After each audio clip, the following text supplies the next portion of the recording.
복음의 요구는 믿음이지 행함이 아닙니다. 복음을 오해하시면 안 돼요. 복음은 그렇게 되라고 우리에게 강요하거나 협박하는 것이 아닙니다. 복음은 우리가 그렇게 돼야 된다라고 수고와 노력을 요구하는 것이 아니에요. 복음의 요구는 믿음입니다. 같이 해볼까요? 복음의 요구는 믿음입니다. 네, 주님은 우리에게 믿음을 요구하시지 행함을 요구하지 않으세요. 그렇다고 해서 행함이 없는 거냐? 아니요. 믿음 안에 행함이 있죠. 그러나 복음은 우리에게 네가 그런 존재가 되라고 요구하시는 게 아니에요. 복음은 오히려 내가 이미 십자가에서 이 모든 것을 이루었고, 그리고 너 이미 내가 그런 존재로 너를 불렀어. 그러니까 너의 형태, 너의 어떤 상황, 너의 내면의 어떤 모습, 너의 현재 모습, 이런 것에 주목하지 말고 내가 너를 불렀다는 사실을 믿고, 너를 주목하지 말고, 부름받은 너를 주목하지 말고 부른 나를 주목하고 나만 믿고 따라와 라고 하시는 것이 복음의 은혜로운 초청인 것입니다. 아멘이시죠? 네, 이미 주님이 십자가에서 다 이루셨습니다. 주님은 우리에게 세상의 빛이 되라고 말씀하신 적이 없어요. 세상의 소금이 되라고 말씀하신 적 없어요. 기노마이라는 말 쓰지 않으셨어요. 주님이 쓰신 말씀은 에임이라는 동사예요. 너는 세상의 소금이야. 너는 세상의 빛이야. 내가 널 그렇게 불렀어 라고 주님 말씀하시는 거예요. 그러니까 표현하자면 100점 줘놓고 공부하라고 하시는 거예요. 네가 공부해서 100점을 받아, 이런 게 복음 아닙니다. 100점을 줘놓고 공부해 라고 하시는 거죠. 은혜로운 초청이에요. 공부하는 이유는 그 100점 된 나를 누리게 하시려고 주님이 우리를 은혜롭게 초청해 주시는 것이죠. 물론 이 은혜를 가벼이 여기고 시작하지도 않고 또 중도에 포기해버리거나 주님 안에서 해야 할 믿음의 싸움을 하지 않는다면 그는 은혜를 아예 받지도 못한 사람이겠죠. 성경은 주님이 다 해놓으셨으니까 넌 적당히 해도 돼, 이런 메시지를 아주 사악한 메시지라고 성경은 이야기해요. 그런 메시지는 구원파의 메시지지 우리 정통 기독교의 성경이 말하는 메시지가 될 수 없습니다. 우리의 전심을 다해서 주님의 복음 앞에 함께 나아가지만, 그러나 그것은 주님이 다 해놓으신 은혜로운 초청에 우리가 반응하는 것이지 우리가 그렇게 되려고 노력하는 존재가 아닌 것이죠. 마가복음 9장 24절에 보면 귀신 들린 아들을 고쳐달라고 온 아버지가 하실 수 있다면 좀 고쳐주세요 라고 했을 때 예수님이 뭐라고 말씀하시죠? 할 수 있거든요. 무슨 말이냐? 믿는 자에게 능치 못함이 없느니라. 아멘이시죠? 그때 그 말을 들은 이 아버지가 어떻게 했어요? 외쳤습니다. 소리를 질렀어요. 내가 믿나이다 라고 소리를 질렀어요. 자기가 이 상황 속에서 자기가 할 수 있는 것이 아무것도 없기 때문에 말씀하시는 주님을 내가 믿나이다 라고 외쳤어요. 그런데 그렇게는 외쳤는데 생각해 보면 자기는 믿음이 없어요. 그래서 그 다음에 어떻게 외치죠? 나의 믿음 없는 것을 도와주십시오. 이것이 우리의 모습이에요. 주님 오시는 그날까지, 우리가 주님 앞에 가는 날까지 우리는 이렇게 주님 앞에 외칠 수밖에 없는 존재들입니다. 우리 같이 해볼까요? 내가 믿습니다. 믿음 없는 나를 도와주십시오. 아멘이시죠? 예. 수련회 기간 동안 저희 공동체 주님이 일하셨던 내용들을 함께 나눴는데 오해하지 마십시오. 여러분들 보고 다 저희 같은 형태적인 풀타임 선교사가 되라거나 저희처럼 공동체를 이루어서 무소유로 살라고 하거나 이런 형태적인 그런 요청을 드린 게 절대로 아닙니다. 본질을 말씀드린 거예요. 복음의 본질. 예수 그리스도가 전부 된 사람들을 가리켜 그리스도인이라고 하는 것이다. 아멘이시죠? 이 본질에서는 한 발자국도 물러나시면 안 돼요. 내가 할 수 있고 없고 그런 거 생각하지 마시고, 내가 어떤 정도의 수준이고 이런 거 따지지 마시고, 이 완전한 복음으로 불러주신 주님 앞에 내가 믿습니다. 그러나 나의 믿음 없음을 도와주십시오. 이런 은혜를 요청하는 간절한 믿음으로 주님 앞에 나아가게만 하면 주님 우리 가운데 계획하신 모든 것을 온전히 이루실 것입니다. 아멘이시죠? 자, 오늘 수련회 세 번째 마지막 말씀으로 요한복음 3장 16절의 마지막 부분을 다루려고 합니다. 자, 예수님의 생명을 얻는 길에 예외는 없습니다. 우리 같이 제목을 한번 얘기해 보고 싶은데요. 같이 해보실까요? 믿는 자들이 소유하게 된 영생의 실체. 아멘이죠. 이게 오늘 본문의 제목입니다. 말씀에 예수님의 생명을 얻는 길에는 예외가 없어요. 어떤 길밖에 없을까요? 믿는 것밖에 없어요. 아멘이죠. 오직 믿는 길밖에는 예수님의 생명을 소유할 수 있는 다른 길이 없습니다. 자, 믿는다라는 것은 요한복음에서 가정법을 쓰던 직설법을 쓰던 상관없이 그 시제의 본질은 항상 현재형이에요. 그러니까 요한복음에는 믿었다, 믿을 것이다 이런 말이 없어요. 항상 믿는다. 그리고 믿는다면이라고 하는 현재형밖에 없어요. 여러분 같이 해볼까요? 믿음은 현재형뿐입니다. 아멘이시죠? 과거에 믿었다고 믿은 거 아니고요. 미래에 믿을 거라고 믿는 거 아니고요. 지금 믿는 겁니다. 그래서 과거에 어떤 믿음의 화려한 족적을 갖고 있는 사람이라 할지라도 마지막에 믿지 않고 죽으면 믿은 게 아니에요.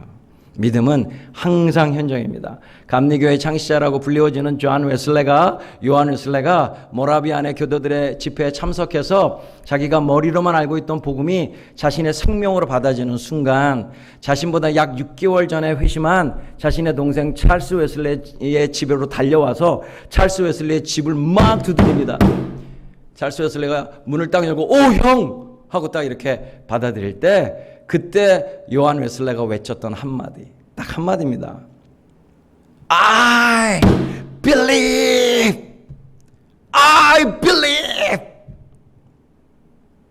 나는 믿는다. 이것이 믿음이에요. 요한복음 1장 12절에 보면 영접하는 자 곧 그 이름을 믿는 자들에게는 하나님의 자녀가 되는 권세를 주셨다 이렇게 얘기합니다. 믿음의 인터랙션, 이 믿음의 쌍방향을 얘기합니다. 믿음은요 우리가 갖고 싶다고 갖는 게 아니에요. 주님이 우리 가운데 오셔야 돼요. 오셔야 믿을 수 있어요. 아멘이시죠? 우리가 찾아서 주님을 믿은 게 아닙니다. 주님이 우리에게 오셨기 때문에 믿게 된 거예요. 그러니까 receive, 받아들이는 것, 영접하는 것과 그리고 곧 그 이름이라고 하는 건 존재를 말하는데 예수님의 존재를 믿는 것, 이것은 동의어입니다. 믿는다는 말은 받아들이는 것이에요. 그런데 이렇게 예수 그리스도의 존재를 받아들이는 이 일이 우리 가운데 은혜로 일어나게 되면 우리 가운데 하나님의 자녀가 되는 권세를 주신다는 겁니다. 이 권세란 말은 엑스시아란 말인데 명분을 말하는 게 아니라 실제를 말하는 거예요. 내가 이제 죽어서 하나님의 자녀가 될 거야, 천국에 갈 거야. No, 그런 말이 아닙니다. 여기에 권세라는 말은 지금 이 땅을 살면서 하나님의 아들과 딸로 하나님의 자녀다운 특권을 누리는 실제적인 개념을 말하는 것이에요. 자녀답게 살아가는 능력을 뜻하는 것입니다. 주님이 이것을 믿는 자들에게 주신다는 것이죠. 13절에 보면 이렇게 된 사람들에게는 이제 사람의 혈통이나 사람의 뜻이나 육정으로 태어난 사람들이 아니라, 다시 말하자면 이 땅에서의 출발된 사람들이 아니라 오직 born of God, 하나님에게서 난 자들이다. 하늘의 기원, 신적인 기원을 획득하게 된다라고 주님 말씀하고 계세요. 다시 말하자면 이제 하나님 아버지가 우리의 아버지가 되시는 겁니다. 아멘이시죠? 그러니까 이 땅에서 고아로 출발했던, 무슨 범죄자의 자녀로 출발했던 뭐 상관없는 거죠. 어떻게 이 땅에서 출발했어도 영접하는 자, 곧 그 이름을 믿는 자들에게는 하나님의 자녀가 되는 권세를 주시는 거예요. 그러면 더 이상 그 사람은 이 세상 사람이 아닙니다. 하늘의 사람이죠. 하나님의 자녀죠. 그러니까 하나님의 자녀답게 살게 되는 것입니다. 이것이 복음이 우리에게 가져다주는 큰 은혜예요. 자, 믿음을 생각하실 때 아주 중요한 개념이 하나 있습니다. 영어에서도요, 팩트를 믿을 때는 believe 다음에 목적어가 바로 오는데 인격적인 존재를 믿을 때는 반드시 전치사가 들어옵니다. 그래서 believe in him, 내가 그를 믿는다 이렇게 표현하는데요. 영어의 그런 표현이 사실 헬라어에서 온 것인데 헬라어로는 피스티오, 믿는다라는 말 뒤에 항상 에이스라고 하는 전치사가 따라와요. 이 에이스라는 전치사는 영어로 번역하면 사실은 in이 아니라 직역을 하게 되면 into가 더 가까워요.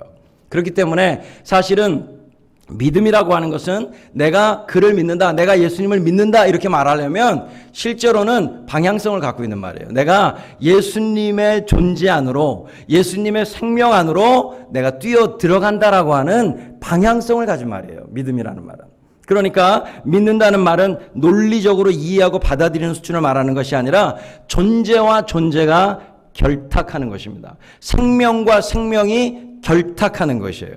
그러면 예수 그리스도의 거룩한 생명에 죄인된 건질 게 없는 우리 죄인된 생명이 결탁하려고 그분에게 뛰어들어가게 되면 어떤 일이 벌어질까요? 당연히 우리의 죄된 생명은 죽고 예수님의 생명으로 거듭나는 일이 벌어지는 것입니다. 이게 믿음의 본질이에요. 자, 그러니까 믿음이나 내가 주님을 믿는다라는 말은 이제는 더 이상 나의 생명이 아니라 예수님의 생명으로 substitution, 이 대체된 생명, 예수님의 생명으로 살게 된다는 것을 뜻하는 말이에요. 그러니까 더 이상은 김관영이라고 하는 자아의 self, 내 자아의 생명으로 사는 존재가 아니라 예수님의 생명으로 살게 되는 존재를 뜻하는 것입니다. 여러분, 그리스도인은 여기서부터가 출발점이에요. 내가 그리스도와 함께 죽었고 이제 내 안에 예수님이 사신다라고 하는 이 십자가로부터 출발하는 게 그리스도인이에요. 그러니까 그리스도인은 죽음 없이는 출발할 수 있는 길이 아닙니다. 죽지 않고는 출발할 수 있는 길이 아니에요. 신앙의 첫 출발점은 죽음이에요. 진정으로 믿는 자가 되려면 요한 웨슬레 목사님이 그전에도 목사였거든요. I believe라고 외치기 전에도 목사였고 선교사였거든요. 그런데 사실 그가 이제 대체된 예수 그리스도의 생명으로 살게 된 그 믿음을 확인하게 된 그 순간부터 자기는 믿는다라고 고백할 수 있었던 것입니다. 믿음의 첫 출발점은 십자가예요. 내가 죽고 내 안에 예수님이 사시는 이 일부터가 시작되는 겁니다. 그래야지만 믿음의 진정한 싸움이 시작되는 거예요. 그때부터. 오늘날 한국교회가 가지고 있는 모든 문제점은 간단합니다. 아직 예수 그리스도로 거듭나지 않은 사람들이 목사가 되고 예수로 거듭나지 않은 사람들이 신학자가 되고 예수로 거듭나지 않은 사람들이 교계 지도자들이 됐기 때문에 지금 저희가 겪고 있는 모든 문제를 겪고 있는 것입니다. 거듭나야 합니다. 거듭나지 않으면 십자가에서 새롭게 예수님의 생명으로 시작하지 않으면 죄송한 얘기지만 아직 시작도 하지 않은 것이에요. 예수님께서 믿음이라는 말을 통해서 이것을 가르쳐주고 계시는데 이렇게 믿게 된 자에게 나타나는 현상은 요한복음 3장 36절에 보면 믿는다는 말과 순종한다는 말이 동의어로 쓰여집니다. 그러니까 믿음은 관념과 개념의 문제가 아니라 사실은 자연스럽게 믿는다면 그렇게 행할 수밖에 없는 거죠. 제가 김건우 목사님을 믿을까요? 안 믿을까요? 믿을까요? 안 믿을까요?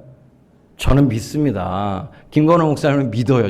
저희 형님을 믿거든요. 저를 얼마나 사랑하는지 저는 믿거든요. 저희 공동체가 이제 이사 가야 되는데 70명 데리고 이사 가기가 쉽지 않습니다. 근데 어디로 가야 할지 저희도 몰라요. 올해 말까지를 보장받았고 이제 내년에 저희 이사 가야 되는데 저희 공연 세트만 해도 컨테이너로 10개 정도 있거든요. 그러니까 저희를 받을 만한 공간이 많지 않아요. 이사 갈 만한 데가 없어요. 아무리 찾아봐도. 그런데 전 걱정 안 해요. 그런데 김건우 목사님은 걱정하세요. 왜냐하면 형이니까. 네, 형은 원래 그런 존재예요. 동생은 사고치고 걱정 안 해도 형은 늘 걱정해요. 그리고 더 기도하고. 저희를 위해서 더 많이 기도하실 거예요. 여행사가 더 많이 기도하는 것처럼 형님이 저희를 위해서 더 많이 기도하세요. 얼마나 감사해요. 그러니까 저는 정말 행복한 동생이죠. 그런데 믿는다는 말은 그렇기 때문에 제가 김건우 목사님을 믿기 때문에 제가 믿으니까 목사님이 저에게 뭐라고 말씀하시면 저는 그대로 순종하죠. 믿는데 어떻게 순종 안 해요? 믿는데 내가 형은 믿지만 형의 말에 대해서 내가 따를 수는 없어. 이건 논리적으로 말이 성립되질 않아요. 믿는다면 내가 믿는 그분의 말씀대로 행하는 것이죠. 그래서 믿음과 순종은 실제로는 동의어입니다. 히브리어에는 순종한다는 말이 없어요. 단어 자체가. 히브리어는 이 쉐마라는 말 자체가 듣는다라는 뜻인데 이 듣는다는 말이 순종한다는 말의 대체어예요. 그러니까 히브리인들의 사고방식은 유대인들의 사고방식은 누군가의 말을 들었어요. 그러면 들은 바대로 행해야 돼요. 그게 들은 거예요. 근데 들었는데 행하지 않으면 들은 거예요? 안 들은 거예요? 안 들은 거예요. 그러니까 들음과 순종이 구분되지 않아요. 히브리어에서는. 듣는 게 순종하는 것입니다. 그래서 우리가 왜 구약 성경에 보면 제사보다 순종이 낫다 이렇게 되어 있잖아요. 근데 히브리어로는 순종이란 말이 듣는단 말이에요. 제사보다 듣는 것이 낫다 이렇게 되어 있는 거예요. 실제로는. 그러니까 들음과 순종은 구분되지 않는 겁니다. 내가 복음은 들었는데 복음의 순종은 못하겠어. 이런 건 복음을 들은 게 아니에요. 그래서 믿음과 들음은 하나인데 이 믿음을 얻을 수 있는 유일한 길을 로마서 10장 17절이 말씀해 주고 계십니다. 어떻게 믿음을 얻을 수 있죠? 믿음은 어디서 나요? 들음에서 나며. 들음은 뭘 들어야 돼요? 그리스도의 말씀을 들어야 돼요. 아멘이시죠? 사람의 말 들으면 안 돼요.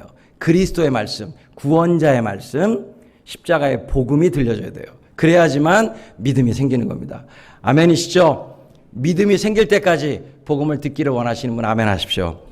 반드시 주님이 믿음을 주십니다. 아멘이시죠? 자, 이렇게 그를 믿는 자, 예수님을 믿는 자, 예수님의 인격과 존재와 생명에 믿음으로 뛰어들어가서 그분과 생명으로 결탁되어 나는 죽고 그분의 생명으로. 그런데 사실은 요한복음 1장에 말해주고 있지만 모든 것은 다 그에게로부터 생명을 얻었거든요. 그러니까 예수님의 생명이 진짜 우리 생명이에요.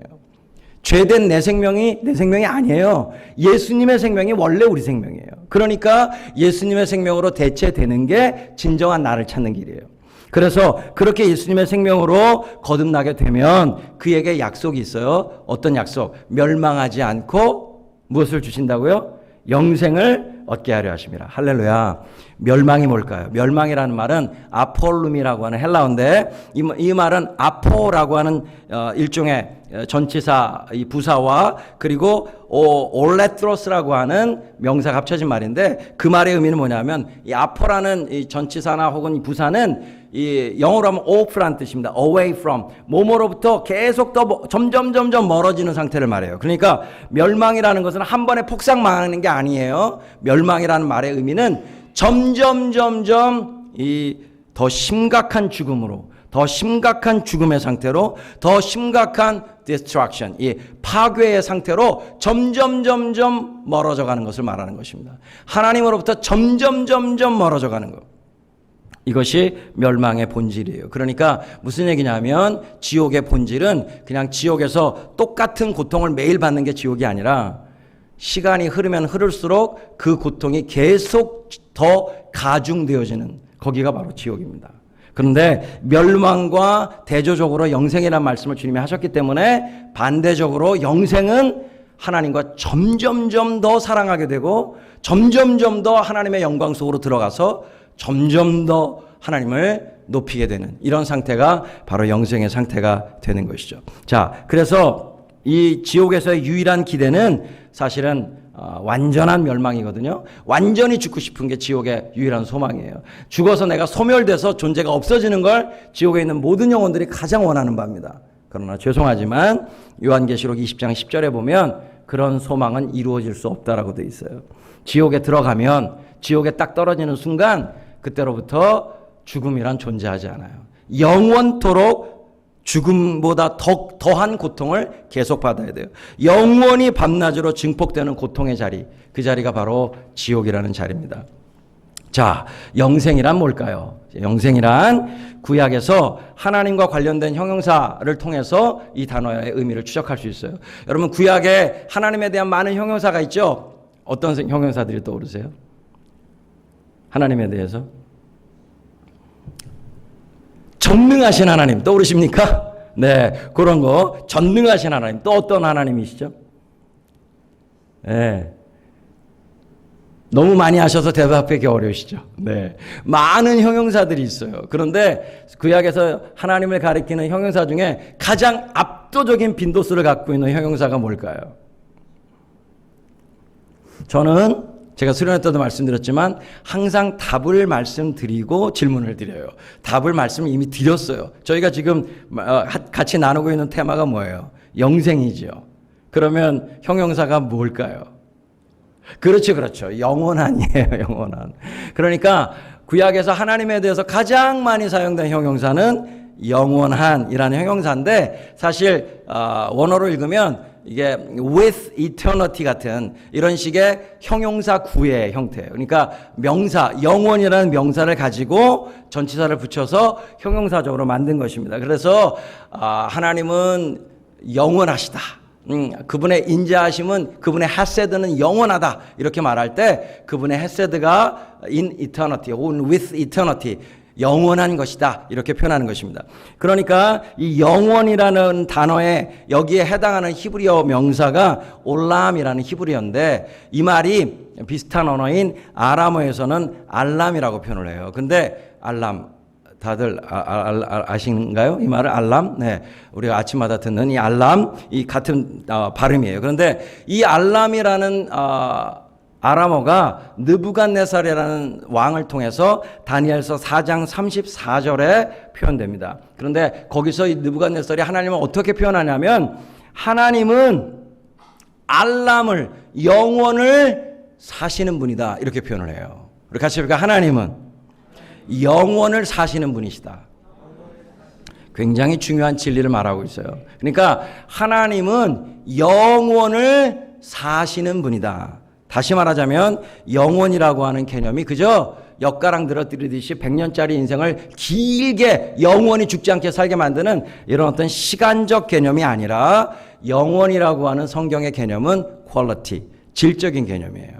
그러니까 하나님이 살고 계시는 삶의 본질, 하나님이 사시는 삶의 성격, 그걸 가리키는 말이 eternity, 영원이라는 말입니다. 그런데 이 히브리어 올람이라는 말을 70인역에서는 구약성경 히브리어를 헬라어로 번역한 70인역에서는 이 올람이라는 히브리어에 대한 헬라어 번역으로 어떤 단어를 썼냐면 아이오니스, 아이온이라고 하는 명사를 썼어요. 그런데 이 아이온이라는 명사의 형용사 형태가 아이오니스라는 말인데 요한복음에서 이 사도 요한이 영생을 표현할 때 조에는 생명이라는 뜻이고요. 아이오니스, 영원한이라고 하는 말을 결합시켜서 영생이라는 단어를 사용하고 있는 겁니다. 자, 지금까지 제가 좀 복잡하게 말씀드린 것 같지만 탁 압축해서 말씀드리자면 결론적으로 영생이라고 하는 개념은 길게 산다 이런 뜻이 아니라 영생이라는 개념은 the life of God, 하나님의 삶을 뜻하는 말이에요. 그러니까 하나님이 살고 계시는 삶이 영생입니다. 아멘이세요? divine life, 신적인 삶, 하나님적인 삶을 영생이라고 하는 것이에요. 그러니까 하나님이 우리를 이처럼 사랑하사 십자가의 아들을 내어주신 이유가 뭐냐 하면 우리가 그분을 믿음으로 말미암아, 우리가 예수님을 믿음으로 말미암아 바로 그 영생을 가지게 하시려고, 영생을 얻게 하시려고 우리에게 아들을 내어주셨다는 것입니다. 할렐루야. 하나님은 우리에게 더 나은 인생, the better life, 더 나은 인생을 주시려는 게 아니에요. 복음의 목적은 더 나은 인생이 아니에요. 이 인생과는 비교조차 할 수 없는 영생, 즉 하나님의 삶을 주시려는 것이 복음의 목적입니다. 아멘이시죠? 그런데 이 영생의 특징은요, 인생과는 공존할 수가 없어요. 영생은 인생이 끝나야 시작되지 인생과 영생을 동시에 누릴 수가 없어요. 우리 사랑하는 좋은 시간 가족 여러분, 부자 청년 얘기하시죠. 부자 청년이 예수님께 와서 내가 어떻게 해야 영생을 얻겠습니까? 라고 말할 때 예수님께서 궁극적으로 그에게 말씀해 주신 것은 너한테는 오히려 한 가지가 부족하다. 그 말의 의미는 뭐냐면, 그 안에 숨겨져 있는 말의 의미는 뭐냐면, 너는 말이야 영생을 얻으려고 나한테 왔는데 미안한데 너는 지금 영생 자체에 대해서 오해를 하고 있어. 그런 뜻이에요. 자, 무슨 얘기냐면 너는 영생을 이렇게 생각해. 한 손에는 인생을 쥐고 한 손에는 영생을 줄 수 있다라고 생각하고 있어. 너는 영생을 그 정도 수준으로 너는 생각하고 있는데 미안하지만 영생은 그런 게 아니야. 한 손에는 인생, 한 손에는 영생을 줄 수 있는 게 아니야. 영생은 그런 한가한 개념이 아니야. 영생은 네 양손에서 인생을 버려야 두 손으로 받을 수 있는 게 영생이야. 인생과 영생은 함께 갈 수 있는 게 아니야. 그런데 너는 네 인생을 돈에다 걸고 있어. 그러니까 네 인생을 걸고 있는 그 돈 다 헤쳐서 가난한 자들에게 나눠주고 네 인생 거기서 끝내고 너 나를 따라오너라. 너의 두 손으로 나를 붙들어라 라고 주님 말씀하시는 거죠. 이것이 영생이기 때문이에요. 인생이 끝나야 영생이 시작됩니다. 목숨이 끊어졌다고 인생이 끝나는 게 아니라는 사실 기억하셔야 돼요. 죄인의 운명은 영원한 지옥이기 때문에 내 육체의 호흡이 끊어졌다고 인생이 끝난 게 아닙니다. 예수님을 믿지 않은 채로 영생을 받지 않은 채로 인생으로 목숨이 끊어지면 그 인생은 지옥에서 영원히 계속되는 거예요. 그러니까 죄 곧 나 곧 죄인인 이 자아가 십자가에서 나를 대신해서 내 이름표를 달고 나를 대신해서 죽으신 예수님과 믿음으로 연합해서 내 자아가 죽음을 맞아들이고 예수 그리스도의 생명으로 거듭날 때 그때 비로소 인생은 끝나고 영생이 시작되는 것입니다. 할렐루야. 물론 영생의 완전한 누림은 이 죄된 육체를 벗은 뒤에 온전하게 시작될 수 있겠지만 그러나 기억하셔야 되는 것은 육체를 지닌 지금 여기서만 누릴 수 있는 영생의 실체가 있다는 사실이에요. 한계가 많은 내 육체지만 이 죄된 육체를 가진 이 땅에서만 누릴 수 있는 놀라운 영생의 실체가 있다는 사실을 성경은 우리에게 말씀해 주고 계십니다. 여러분 이 구절은 중요하기 때문에 좀 찾겠습니다. 요한 1서 2장 6절 어서 찾아보세요. 두 구절만 찾겠습니다. 요한 1서 2장 6절. 우리 좋은 씨앗 가족들을 제가 짧게 1박 2일 동안 만나고 있는데 만나면서 가장 특징적인 게 있어요. 제가 너무 감동받는 장면이에요.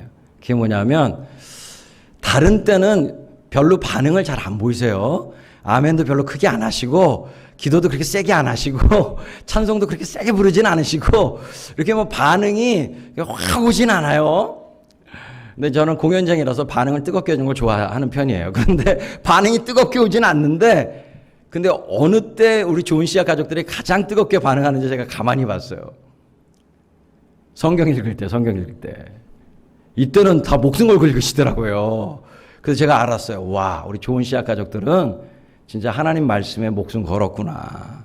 그래서 제가 우리 형의 목회 성공했구나. 이런 생각이 들었어요. 말씀에 목숨 걸면 끝난 거예요. 그게 최고예요. 막 흥분해서 막 방언하고 막 요란을 떨어도 하나님의 말씀과 진리에 어두우면 그건 아무것도 아니에요.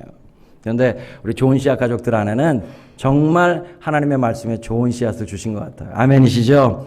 너무 그래서 감사해요. 그런 의미에서 우리 더 크게 한번 읽겠습니다. 요한 1서 2장 6절 말씀 함께 읽겠습니다. 시작.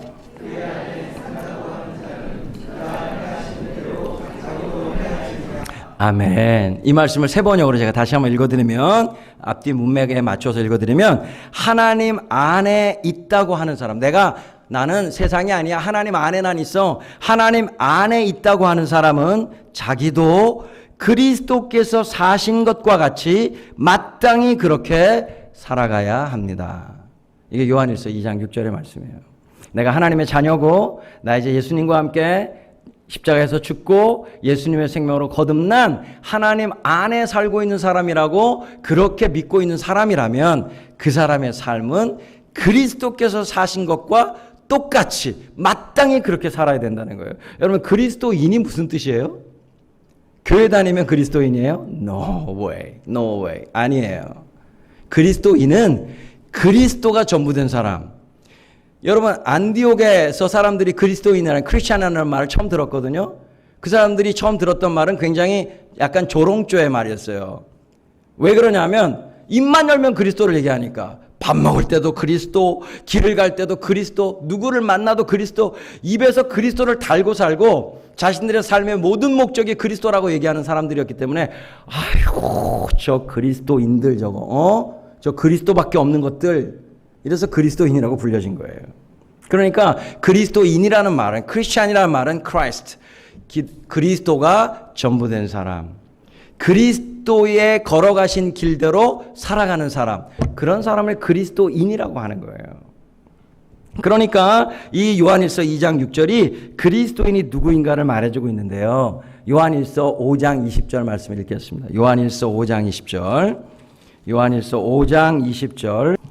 요한일서 5장 20절 읽겠습니다. 시작.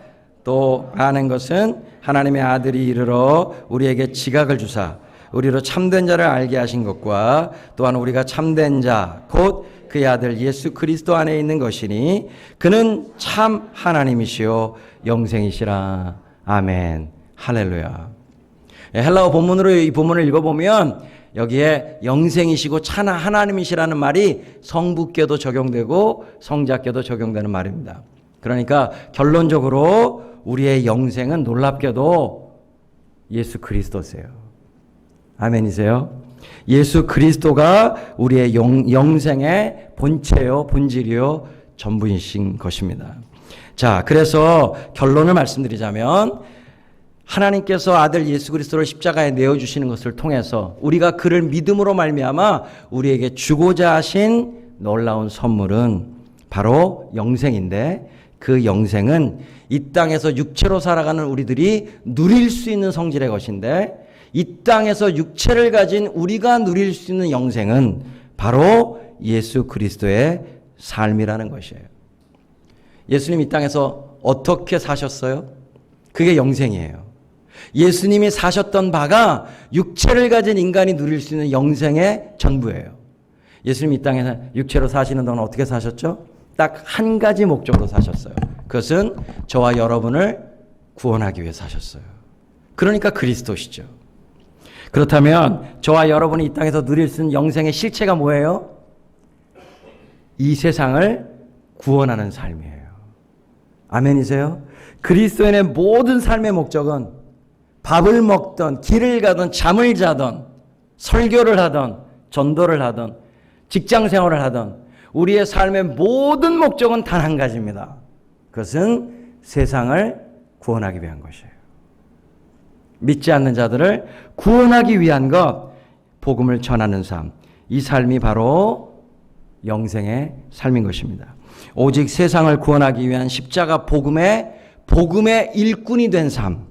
그리고 그 복음의 일꾼들이 모여서 함께 예배하고 함께 작전을 짜고 함께 서로를 격려하고 위로하면서 그 복음을 세상 가운데 전하기 위하여 함께 모이게 하신 이 거룩한 교회, 예수님의 몸된 교회, 이 교회의 일꾼된 삶, 복음의 일꾼된 삶, 그리고 교회의 일꾼된 삶, 그 삶이 바로 영생의 실체인 것입니다. 할렐루야. 골로새서 1장 23절 읽겠습니다. 골로새서 1장 23절. 자, 사도 바울이 자기 자신을 뭐라고 부르는지 보십시오. 1장 23절 읽겠습니다. 시작. 만일 너희가 믿음에 거하고 터 위에 굳게 서서 너희 들은 바 복음의 소망에서 흔들리지 아니하면 그리하리라. 이 복음은 천하 만민에게 전파된 바요. 나 바울은 이 복음의 일꾼이 되었노라. 할렐루야. 복음의 일꾼이라고 말하고 있어요. 이게 영생의 실체예요. 그런데 바로 그 다음 절 24절 25절 두 절 읽겠습니다. 이어서 시작. 나는 이제 너희를 위하여 받는 괴로움을 기뻐하고 그리스도의 남은 고난을 그의 몸된 교회를 위하여 내 육체에 채우노라. 내가 교회의 일꾼 된 것은 하나님이 너희를 위하여 내게 주신 직분을 따라 하나님의 말씀을 이루려 함이니라. 할렐루야.